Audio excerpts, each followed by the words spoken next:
मेरे प्रिय मित्रों, आइए आज की हम एकादश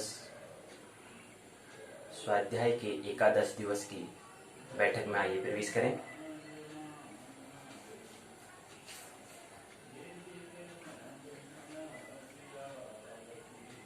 सबसे पहले हमने आज की बैठक को 6 भागों में विभाजित किया है। क्रम से 6 भागों को आइए समझें।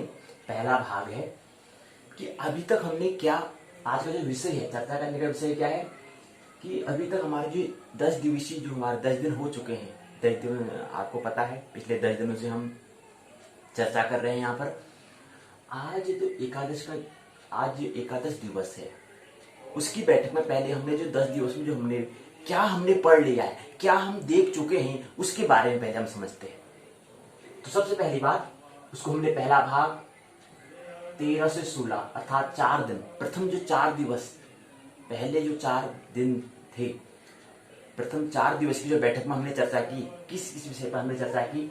सबसे पहले हमने पहले दिन बीजेपी से परिचय हमने समझा। बीजेपी क्या है, भूपंची ज्योतिष पाठशाला से हमने परिचय हुई पहले दिन। दूसरे दिन की बैठक में हमने ज्योतिष से जुड़े विषय विज्ञान, जीव विज्ञान, मनोविज्ञान, मनोशास्त्र, गीता, गणित, भूगोल, संगणक और संस्कृत, इन विषयों के बारे में अर्थात ज्योतिष से जुड़े जो मुख्य विषय हैं उसके बारे में हमने डे 2 में जाना। डे 3 में क्या है, यूओयू स्नातक परीक्षा जो कार्यक्रम है उसके बारे में हमने समझा। कैसे प्रश्न, किस प्रकार से प्रश्न या कितने प्रश्न हमें पूछे जाते हैं, किस तरह के प्रश्न पूछे जाते हैं, यह हमने डे 3 में जाना। डे 4 में यूओयू से हम परिचय हुए कि आखिर यूओयू है क्या, उससे क्या हुए, हम परिचित हुए। ये हमने डे 4 में जाना। तो डे 1, डे 2, डे 3, डे 4 ये हमने भाग 1 में, आज की बैठक में भाग 1 में रखा है। दूसरा भाग 2 जो है 13 सितंबर से लेकर के 16 सितंबर तक भाग 1 अर्थात 4 दिन हमारे, 4 जो दिन थे, 4 दिन में हमने इन विषयों पर जाना। किन विषयों पर, बीजेपी से परिचय, ज्योतिष से जुड़े हुए मुख्य विषय, यूओयू स्नातक परीक्षा कार्यक्रम और यूओयू से हमने परिचय हुए। तो ये हमने इसमें जाना भाग 1 में। अब 4 दिन हो गए, बचे शेष दिन जो हैं 17 से 22 तक अर्थात 6 दिन बचे हैं और 6 + 4 = 10 दिन। और आज एकादश अर्थात 11वां दिन, आज की स्वाध्याय की 11वीं बैठक है। तो भाग 2 में हम पहले कि हम बात कर रहे थे कि जो यूओयू स्नातक जो क्या है, यूओयू स्नातक पाठ्यक्रम के बारे में हमने चर्चा की थी। उस पाठ्यक्रम को हमने 6 भागों में समझा और जिसमें विषय क्या थे, 3 विषय थे। पहला ज्योतिष, दूसरा संस्कृत, तीसरा साइकोलॉजी। और जो ज्योतिष विषय है उसके अंतर्गत कितने प्रश्न पत्र होते हैं आप जानते हैं। प्रथम वर्ष में 2 प्रश्न पत्र होते हैं, द्वितीय वर्ष में भी 2 होते हैं, तृतीय वर्ष में भी 2 होते हैं, तो 6 प्रश्न पत्र होते हैं। और इसी प्रकार संस्कृत में भी 6 प्रश्न होते हैं, इसी प्रकार साइकोलॉजी भी 6 प्रश्न होते हैं। तो 6 दूनी बात 6 18 प्रश्न पत्रों के बारे में हम जान चुके हैं।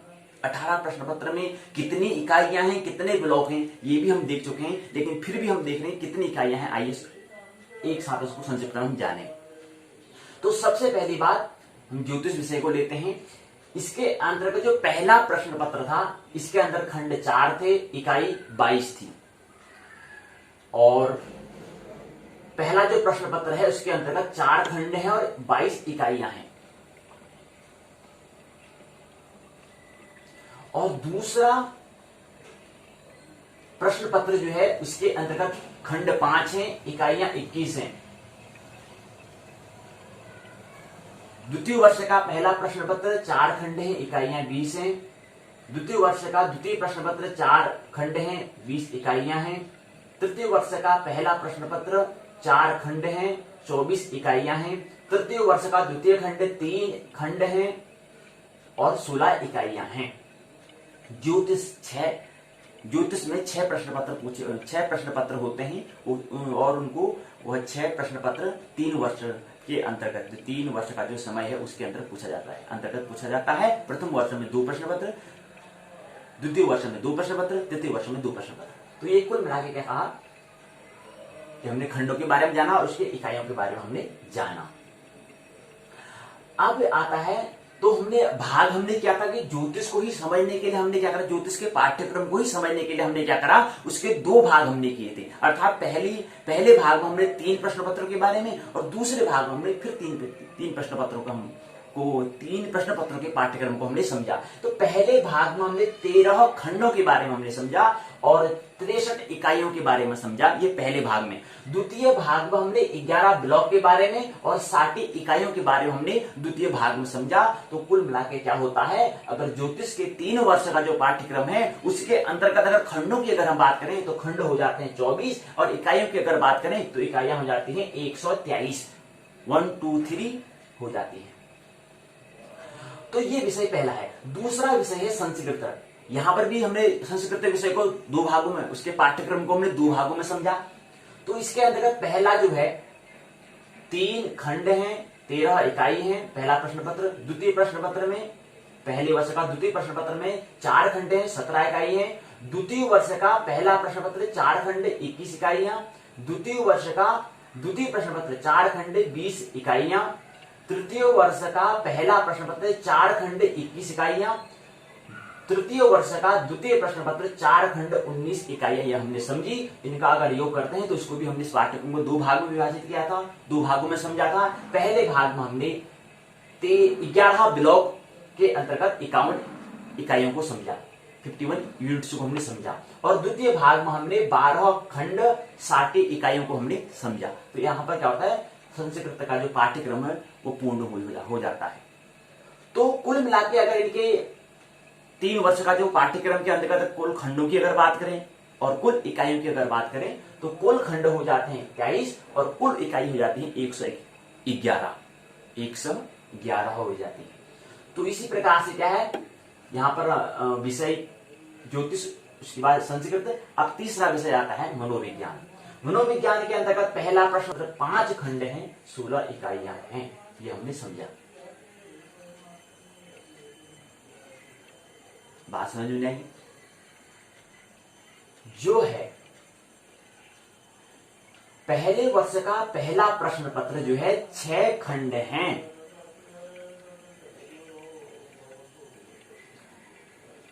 पहले वर्ष का पहला प्रश्न पत्र 6 खंड 18 इकाई। पहले वर्ष का द्वितीय प्रश्न पत्र 6 खंड 18 इकाई। द्वितीय वर्ष का पहला प्रश्न पत्र 5 खंड 14 इकाई। और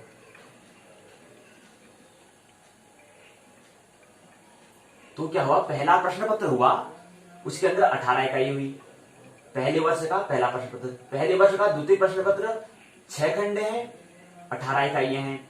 द्वितीय वर्ष का पहला प्रश्न पत्र 5 खंड हैं, 14 इकाइयां हैं। द्वितीय वर्ष का द्वितीय प्रश्न पत्र है 5 खंड हैं, 16 इकाइयां हैं। तृतीय वर्ष का पहला प्रश्न पत्र 5 खंड हैं, 15 इकाइयां हैं। तृतीय वर्ष का द्वितीय प्रश्न पत्र 5 खंड 18 इकाइयां हैं। अगर हम बात करें तीनों विषय की, अगर हम बात करें 6 दिवसीय जो पाठ्यक्रम था उसके अंतर्गत अगर बात करें तो कुल जो इकाइयां होती हैं, कुल जो खंड होते हैं वो कितने होते हैं, बता सकते हैं आप?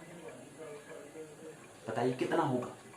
तो 3 वर्षों का अगर हम पूरे खंड और इकाइयों का योग करें तो खंड आते हैं 79, 79, और कुल इकाइयां आती हैं 333, 333। तो कुल खंड कुल इकाइयां इतनी है। ये इकाइयां हमें 3 वर्ष में इसको हमने समझना है। तो ये बात समझे। ये पहला आज की बैठ का द्वितीय भाग पूर्ण होता है। तृतीय भाग की ओर आइए प्रवेश करें। तृतीय भाग 99 दिवसीय कार्यक्रम होगा। उसके अंतर्गत हमने बताया जो 99 दिवसीय जो कार्यक्रम है उसके अंतर्गत हम केवल प्रथम वर्ष के प्रश्न पत्र को लेंगे। ज्योतिष विषय हो चाहे संस्कृत विषय हो चाहे मनोविज्ञान विषय हो, केवल प्रथम वर्ष के विषय जो है वो 99 दिवसीय कार्यक्रम केवल प्रथम वर्ष के लिए है। तो प्रथम वर्ष में ज्योतिष विषय को हम 33 दिवसीय कार्यक्रम के अंतर्गत रखते हैं। इसी प्रकार संस्कृत को भी हम 33 दिवसीय कार्यक्रम में रखते हैं। इसी प्रकार मनोविज्ञान को भी 33 दिवसीय कार्यक्रम में रखते हैं। 33 दिवसीय 33 दिन में क्या करना होगा, हमें ज्योतिष के पहले प्रश्न पत्र और दूसरे प्रश्न पत्र को हमें क्या करना है, संक्षिप्त में उन पाठों को समझना है। विस्तार से बात नहीं कर पाएंगे क्योंकि समय कम है। समय की नजाकत को देखते हुए हमें ये करना पड़ा। तो समय कम है तो इसलिए हमें 14 दिन में पहले प्रश्न पत्र को और 14 दिन में द्वितीय प्रश्न पत्र को पाठों पर हम चर्चा करेंगे। 2 दिवसीय हम प्रश्नोत्तर चर्चा करेंगे और 2 दिन की प्रश्नोत्तर चर्चा करेंगे। पहले प्रश्न पत्र में 14 दिन हम पाठों पर चर्चा, साथ ही साथ उसके बाद 2 दिन जो बचेंगे उसमें 2 दिन प्रश्नोत्तर हम चर्चा करेंगे। और उसके बाद यहाँ भी हम दूसरा जो प्रश्न पत्र है ज्योतिष का पहले वर्ष का द्वितीय प्रश्न पत्र, यहाँ भी हम 14 दिन क्या करेंगे, पाठों पर जो उसके अध्याय है, पाठ जो लेसन है उस पर हम चर्चा करेंगे। 2 दिन हम क्या करेंगे, प्रश्नोत्तर हम पर चर्चा यहाँ पर करेंगे। प्रश्न होंगे उससे कोई उत्तर हम जानने का प्रयास करेंगे, या किस प्रकार प्रश्न होते हैं, किस प्रकार के प्रश्न पूछे जा सकते हैं, यूओयू किस प्रकार के प्रश्न पूछता है, ये हम 2 दिन में समझेंगे। 2 दिन में पहले प्रश्न पत्र के भी 2 दिन दिया है, द्वितीय प्रश्न पत्र के लिए भी 2 दिन दिया गया है। और 1 दिन हम क्या करेंगे, परीक्षा का आयोजन। परीक्षा हम कैसे वहां पर हमें बैठते हैं, उससे पहले उसका हम घर में ही कैसे उसका अभ्यास करें, 1 दिन हम क्या करेंगे, परीक्षा का आयोजन यहाँ पर करेंगे। तो कुल मिला के 14 14 28 और प्लस 2 2 32 प्लस 1 दिन क्या जाएगा, परीक्षा का आयोजन हो जाएगा। तो कुल मिला के 33 दिन हो जाते हैं। और इसी प्रकार हम संस्कृत में, इसी प्रकार हम मनोविज्ञान में करेंगे। तो इस प्रकार से क्या जाता है, 99 दिवसीय कार्यक्रम हो जाता है तीनों विषयों पर, ज्योतिष, संस्कृत और मनोविज्ञान। ये भाग आज 3 का था, आज की बैठक का तृतीय भाग। चतुर्थ भाग है आज की बैठक का 1 दिवसीय कार्यक्रम होगा। अर्थात यदि 99 दिन पूरे हो जाएंगे, 1 दिन शेष बचेगा हमारे पास, तो 1 दिन अर्थात इस वर्ष का अंतिम दिन जो होगा उस दिन हम यहाँ पर क्या करेंगे, जीवन उत्सव और साथ साथ जीवन उत्सव कार्यक्रम, जीवन महोत्सव कार्यक्रम यहाँ पर आयोजन करेंगे, वो यहाँ पर रहेगा। और साथ साथ कुछ स्वपरिचय के बारे में बात कर लेंगे। ये हम 1 दिवसीय कार्यक्रम, आज की बैठक भाग 4 का ये विषय है। भाग 5 है। अब 5 भाग जो है वो हमारा क्या है, आज से हमारा क्या होता है, पाठ पर हम चर्चा करना प्रारंभ करते हैं।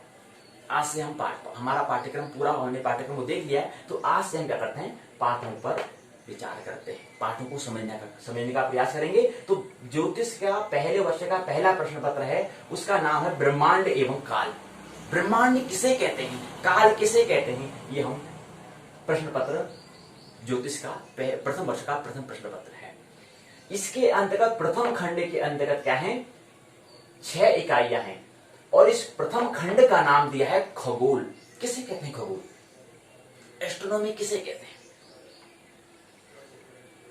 ज्योतिष के लिए खगोल को समझना अनिवार्य क्यों है, खगोल से आप क्या समझते हैं, ढेर सारे प्रश्न होने चाहिए, तभी स्वाध्याय करने में आनंद आता है। तो खगोल, एस्ट्रोनॉमी और किताब का नाम ब्रह्मांड एवं काल। यूनिवर्स, ब्रह्मांड किसे कहते हैं, और काल, टाइम किसे कहते हैं। इकाइयां है, पहली इकाई है आकाशगंगा व निहारिका। आकाशगंगा किसे कहते हैं, निहारिका किसे कहते हैं। द्वितीय इकाई है सौर मंडल। तृतीय इकाई है ग्रह और उपग्रह। चतुर्थ इकाई है तारा और तारापुंज। पंचम इकाई है क्षुद्र और वामन ग्रह। षष्ठ इकाई है, छठी इकाई है धूमकेतु और उल्का। ये क्या होते हैं उल्काएं। आज तो प्रश्न आज इस पर थोड़ा हम विस्तार से बात नहीं कर पाएंगे, थोड़ा बहुत नहीं कर पाएंगे, लेकिन थोड़ा बहुत कल हम क्या करने वाले, इसलिए कल से हम क्या करेंगे, ब्रह्मांड एवं काल जो पहला प्रश्न पत्र है उसका जो खंड दिए गए हैं क्रम से खंडों को, उसके अंतर्गत जो पाठ हैं उन पाठों को समझने का प्रयास, संक्षिप्त में समझने का प्रयास करेंगे। तो आज हमने बताया कि ब्रह्मांड और काल, खगोल यानी क्या है खगोल, खगोल किसे कहते हैं, हम कहां पर हैं, खगोल में क्या जैसा पढ़ेंगे हम, लिखा तो खगोल है, मतलब क्या जैसा पढ़ेंगे, विचार करें क्या जैसा पढ़ेंगे हम, क्या होगा इसमें, हमें क्या अध्ययन, क्या हमें नई जानकारी मिलेंगी, किस तरह का होगा वो, ये नई नई जिज्ञासा, प्यास, इस उसके जो विषय है उस विषय से समझना आना चाहिए, प्यास होनी चाहिए, हाँ क्या जैसा होगा, क्या जैसा पढ़ेंगे, ऐसी प्यास होनी चाहिए, ढूंढे तो। और दूसरा माध्यम है, छठा भाग में बता रहे हैं, माध्यम है वीडियो के माध्यम से है, चल रहा है, हो सकता है इसमें संशोधन हो जाए, परिवर्तन हो जाए, ऑडियो का भी सहारा लेना पड़े। वीडियो मतलब श्रव्य और दृश्य के माध्यम से ये बातें साझा की जा रही हैं, हो सकता है समय आगे, समय के बाद आने वाले समय में हमें दृश्य और श्रव्य का सहारा नहीं लेकर केवल श्रव्य का सहारा लेना पड़ेगा, यानी कि ऑडियो का सहारा लेना पड़ेगा। तो श्रव्य और दृश्य क्या होता है, जैसे टेलीविजन क्या है, वो क्या है, श्रव्य और दृश्य है, यानी कि क्या होता है, देखना और सुनना, हमें दिखाई भी दे रहा है और सुनाई भी दे रहा है, हम देख भी रहे हैं, सुन भी रहे हैं। लेकिन ये तो होता है वीडियो में। ऑडियो में क्या होता है, केवल हम क्या करते हैं, हमें सुनाई देता है, वहां पर क्या हो रहा होगा ये हमें पता ही नहीं होता है। और ऑडियो काफी ज्यादा मायने रखता है वीडियो की अपेक्षा।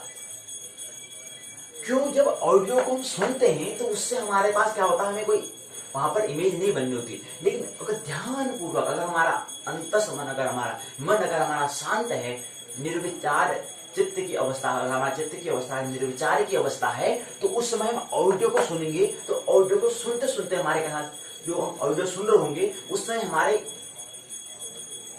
मस्तिष्क में इमेज बनती है, छवि बनती है।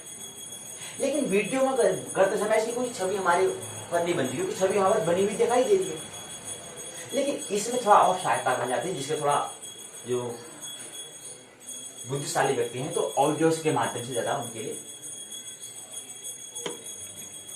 बेनिफिट, सहायता या अच्छा रहता है, क्यों ऑडियो के माध्यम से सुने। लेकिन कोई भी है, जो कुछ भी हो, श्रव्य और दृश्य क्या है, दोनों का सहारा अभी फिलहाल ले रहे हैं, लेकिन हो सकता है आने वाले समय में हमें ऑडियो का सहारा लेना पड़े। तो ये बात हमने बताई आज की बैठक में। अभी तक जो हम चर्चा कर चुके हैं, जो हमने अभी तक 10 दिन जो हो चुके हैं, D10 जो हो चुके हैं, उसके बारे में बात की। और आने वाले दिन हम क्या करने वाले हैं, इस वर्ष के अंतिम वर्ष में, एक वर्ष में है जीवन उत्सव परीक्षा कार्यक्रम, क्योंकि महत्वपूर्ण क्या है, पैसे, आजीविका, रोजी रोटी कमाना, उसी के लिए कर्म करना, कर्तव्य करना, दायित्व करना, क्या बात यही में पूर्ण हो जाती है? नहीं, वो तो प्राथमिक है, उसके बाद हमें क्या करना चाहिए, वो तो प्रथम चरण है, उसके बाद हमें क्या करना होता है। और पैसे हम आजीविका, रोजी रोटी किसके लिए कमाते हैं, जीने के लिए, जीने को समय हम जी सके, इसलिए तो पैसे कमाते हैं, इसलिए तो हम आजीविका करते हैं। और फिर जीना है तो जीना क्यों न, जी लेना ही पर्याप्त है। तो जीने का ढंग किस प्रकार जीना है, जीने का ढंग एक महोत्सवपूर्ण, एक आनंदपूर्ण, एक उत्सवपूर्ण त्योहार के रूप में हमें क्या करना चाहिए, जीवन जीना चाहिए। तो आशा करते हैं एक महोत्सवपूर्ण जीवन, आनंद महोत्सवपूर्ण जीवन हम जिएंगे, ऐसी आशा मानने की कोई आवश्यकता नहीं है। मानना जानने के लिए अनिवार्य है, मानना नहीं है। क्यों मानना नहीं है? अगर हम मान लेते हैं, अगर समझो यहाँ पर से कोई बातें यहाँ पे आपके लिए हम साझा कर रहे हैं, वो बात अगर आप मान लेते हैं, हो सकता है वो सत्य नहीं है, आपने इसको मान लिया, लेकिन आपको आगे क्या करना है, सत्य की खोज करना है, तो वहां पर ये बातें क्या करती हैं, रुकावट, व्यवधान उत्पन्न करती हैं। इसलिए मानना अनिवार्य नहीं है, जानना है, समझना है, चिंतन करना है, मनन करना है, विचार करना है। मनन चिंतन विचार करने से क्या होगा, वो बात आपको समझेंगी, इन बातों के आप साक्षी गवाह होंगे। और जिस दिन आप गवाह हो जाते हैं, उस दिन आप उन बातों को, क्योंकि आपका समझ, आपकी समझ, आपका जानना और जिस विषय पर हम जान लेते हैं, दोनों का क्या हो गया है, एक जानना हो गया है। तो जानने के लिए पहला है कि महत्वपूर्ण मानना नहीं है। दोनों का अंतिम अनुभव समान होगा। तो मेरी बातों को मानने की आवश्यकता नहीं है। मेरी बातों को इतने प्रेमपूर्वक शांतिपूर्वक सुना, बहुत बहुत अनुग्रहित हूँ। अंत में सबके भीतर बैठे हुए परमात्मा को प्रणाम करता हूँ। मेरा प्रणाम स्वीकार है। कल से नई बैठक, नए पाठों पर आकाश का क्या है, निहारिका क्या है, सौरमंडल, ग्रह ग्रह, तारा तारापुंज, क्षुद्र वामन ग्रह, ग्रह धूमकेतु, इनके बारे में हम समझेंगे और आप विचार करें। कल इसके बारे में हम यहाँ पर आपस में चर्चा करेंगे। तब तक के लिए धन्यवाद।